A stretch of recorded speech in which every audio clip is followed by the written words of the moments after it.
Yo, what's good, YouTube, man? It's Gary with another Fan TV, man. Back after the video of the content. This video, go smash that like button of the content of this channel.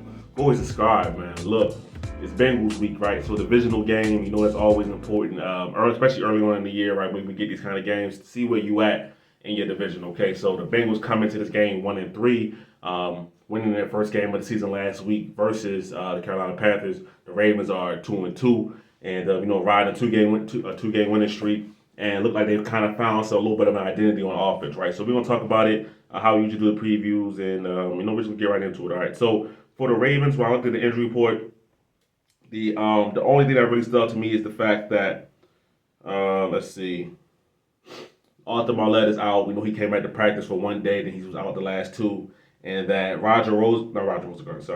that Andrew Voorhees is questionable, right? Andrew Voorhees was limited both days. It was 2 days out the week. Then yesterday, he was a full participant, right? So do the Ravens go back to Voorhees? Do they keep the same offensive line that played in the game last week versus the Bills that looked pretty good, right? And Rasheen Ali, rookie, he's also questionable as well, right? So he was also a full participant in practice. Does he get a mixing into this backfield? Probably not, but it's another body for the Ravens to have that can hand the ball off to, right? All right.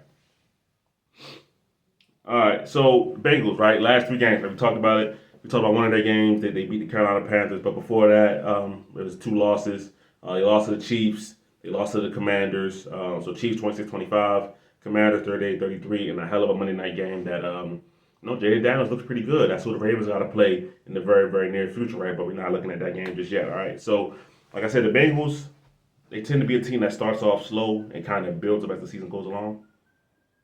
So we'll see what happens with them, right? So right now they're 1-3, but all the old cliches you always hear about throw the records out when you come to the division games, it's somewhat true, right? So just because they're 1-3 don't mean that they're a bad team. All right. So for the Bengals defense, right? That's been kind of one of their struggle areas for them, right? Particularly stopping the run. All right. They're giving up 145 yards a game on the ground, 25th in the NFL. And I watched back the game with them versus the Panthers, right? They just don't get a lot of push up front, right? I will say this, right? Up the middle, they were pretty stout in stopping the run, but the Ravens can have success, around the edge, right? And we've seen this with the Ravens anyway, so I think there's a streak for the Ravens anyways that when they've gotten Derrick Henry a runway to get on the edge left or right, that's how they had some of their best run success, right? So getting Derrick Henry on the perimeter should be a very, very big key and big factor in this game for the Ravens if they want to run the ball effectively, okay? For the Bengals, their pass defense only give 180 yards a game, which is 11th. But I saw Deontay Johnson get off on them. I think it actually caused Cam Taylor-Britt to get benched, so they brought in, I believe, DJ Turner. So, we'll see if that's still the case. Does Cam Taylor-Britt still play? Was that go with DJ Turner out there? But they might have made a change in the secondary, okay? Because the Carolina Panthers have had a little resurgence under Andy Dalton, but it's still a team that as the Bengals, you think that you would not have that kind of struggle against it that they had, right? Okay. So 26 points allowed a game, 27th in the NFL, 41% third down conversion rate. That's what they're giving up, a 22nd in the NFL. So they have been a defense that is struggling. All right. So the Ravens have to be able to take advantage of that. All right. That's what I expect to see for the Ravens to be able to take advantage of this Bengals defense. Right. All right. Okay. So let's talk about the Bengals offense. All right. The part of the team that we know that they're more known for. Okay.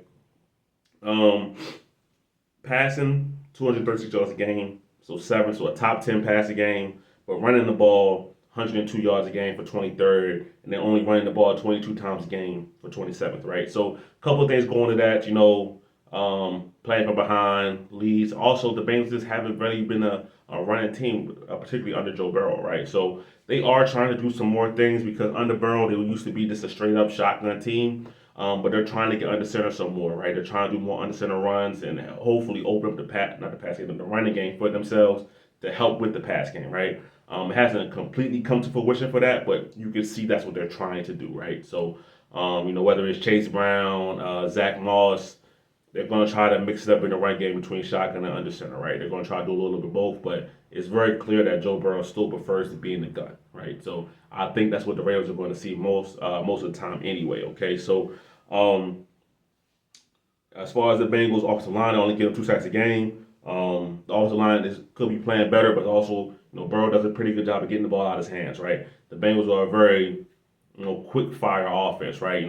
They get the ball in their guys' hands, catch and run, or, they're throwing one-on-one shots to the guys outside. We've seen that a couple times. I mean, you have Jamar Chase, you have TK, you just want to get the ball in their hands as quickly as possible. I mean, and they got some young guys, so like Yoshivash made caught a touchdown pass, I think, versus the Commanders. He had a decent game versus the Chiefs as well. So they got some young guys in the mix now as well. So the Bengals always have had or at least under Joe Burrow, they've always had a good trio of wide receivers, right?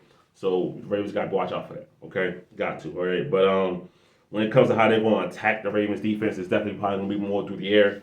But last week we saw that the Ravens secondary had their best complete game, right? Because we talk about the first 3 quarters versus Dallas, I love what the Ravens secondary did.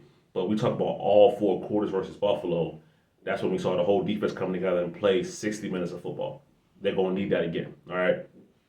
So, keys to the game, all right? So let's talk about keys to the game, okay? So for the offense, we mentioned it already. Run the ball, all right? When you have a team that's giving up 145 yards a game on the ground, and the Ravens are the number 1 offense in the NFL in terms of yards per game, and I believe in terms of rushing yards per game as well. This is a very, very easy game plan, right? You don't have to overthink this, okay? When I watch the Bengals offensive line, they are struggling to really get a push up front, okay? They might be a little bit better stopping the run down up the middle, but on the edges, they are vulnerable, right? So that's something that's going to play into the Ravens' hands. You get Lamar Jackson on the edge. You get Derrick Henry on the edge. You get Justice Hill on the edge, who's had a really good season as well, all right? The Ravens should be able to run the football when they want to on this Bengals defense, okay? So to me, that's going to be the number 1 key to the game. After that, you set up play action, all right? Play action opens up everything for the Ravens. I wish they would use it more. We saw a little bit more of it versus the Bills. They didn't have to pass very much.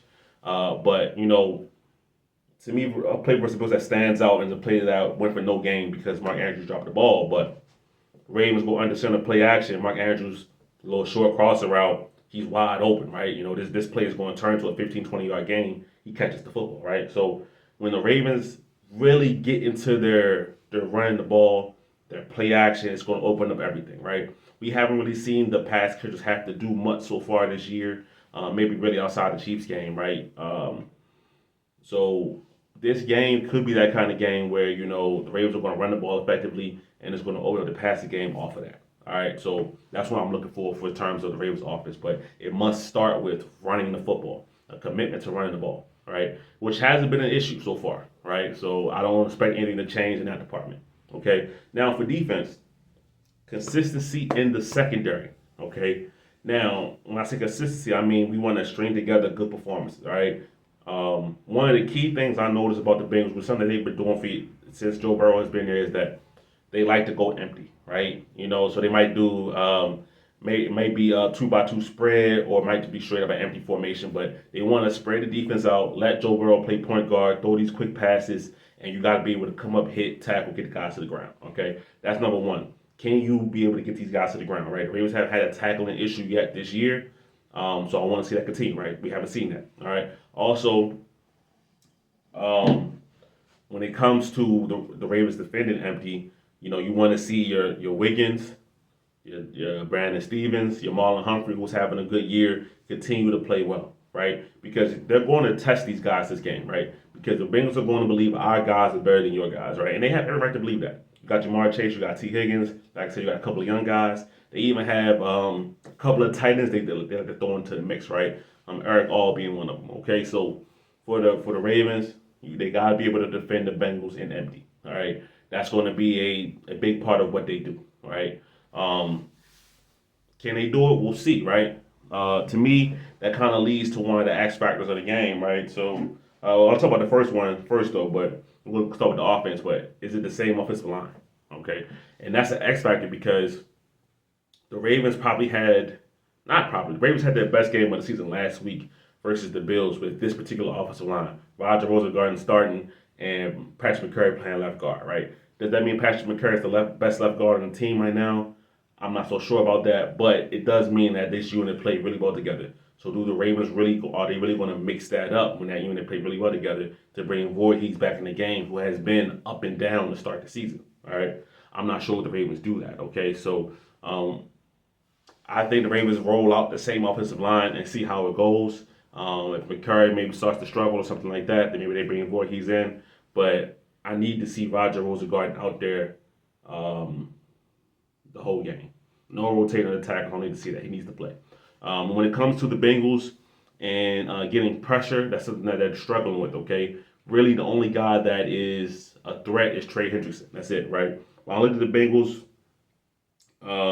they're only getting, it says 1.3 sacks a game. That's tied for 30th in the NFL. All right, so like I said, when they're not getting any push in the run game, they're definitely not getting any push in the pass game as well. It's just Trey Hendrickson coming off that left side, right? So we're coming off of where the left tackle is, excuse me. So Ronnie Stanley's going to be in for a big game, okay? Because that's the only guy off the defensive line that has been giving teams issues. That's it, just Trey Hendrickson. So the Ravens can find a way to block him up. If Ronnie Stanley is just one-on-one doing this thing, how he's been this season so far, the Ravens will have a good game. Lamar Jackson will have time in the pocket, okay? And then the second one is dictating what kind of game it's going to be, right? I saw Cole Jackson tweet after the Bills game that what Zach Orr did was he dictated the personnel to the Bills. He didn't let what the Bills did, what the Bills did, dictate the Ravens personnel, right? So pretty much what I'm saying is the Ravens came out on what they wanted to be out, what they wanted to be in. They didn't care what the Bills did for the most part, right? Now, obviously, there are some exceptions, right? You know, the Bills go out there and throw 3 tight ends on the field. You got to change your personnel up, right? But for the most part, the Ravens were in what they wanted to be in. It didn't matter what Buffalo did, right? When you have a guy like Kyle Hamilton who's playing that first 2 weeks was a little slow for Kyle Hamilton. This last 2 weeks, we've seen him beat Kyle Hamilton again. So when you have a guy that's playing like that, you can play in more dime looks, which allows Marlon to get into the slot, allows Wiggins to be on the outside, allows Brandon Stevens to flourish, right? If Brandon Stevens can just get his head around, Brandon Stevens probably can catch multiple picks this game, right? Because Joe Burrow is probably going to try Brandon Stevens on back shoulders to Jamar Chase or T. Higgins.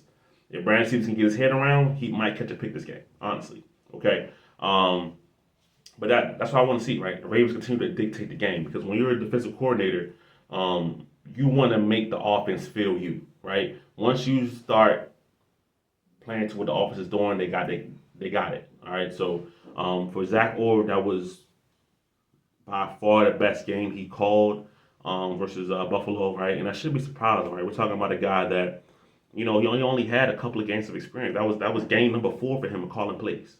All right. So we saw with McDonald that it took a little while, right? For Mike McDonald was really maybe 7 games in, right? Second half of that year, his first season, that we really saw like, okay, this is something special here, right? So with Zach Orr, I'm giving the same kind of grace, right? He had a really, really good game versus Buffalo. What Mike McDonald did versus the Bengals really frustrated Joe Burrow the last couple of years. We need Zach Orr to keep that up, right? Now that's part of the consistency. I said in the secondary, but for the team as a whole, right? You know, your Van Noyes, Defensive Player of the Month, you know, guys like that. So keep it going, right? For me, this is the division game, right? Like we said, like we mentioned earlier, right? But Ravens are the better team, all right? They're the more physical team. They're the more dominant team. This game is going to be won because the Ravens can control the line of scrimmage on both sides of the ball, all right? I truly believe that. So I believe the Ravens will win this game. You know, it's in Cincinnati, so, you know, what the score is going to be, I don't know. But as far as who I think can come on top, the Ravens pretty much have, I would say, almost every advantage in this game. I really feel that confident about it, right? Just watching the Bengals play and the kind of team that they are, it's not the kind of team that the Ravens would struggle against, all right? You know, the Ravens want to run the football. The Bengals are bad at stopping the run, right?